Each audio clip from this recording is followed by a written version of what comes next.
Hi guys, today we'll talk about how can you disable share across devices on your iPhone. We're going to figure out the solution on how you can do that on your app. So you just follow these ways, then it's going to work with you. All you have to do in verse, you just click here on settings. When you click on settings, it's going to take you to this list. It's going to take you to this list here. So then you click here on focus, you just click on it here. So then it's going to take you to next zip here. It's going to show for you like this.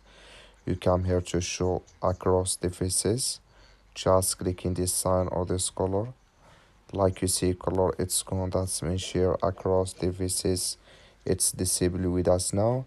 So that's all you have to do. I wish know you I get it. That's all. Thank you for watching. Don't forget to support us by liking, subscribe.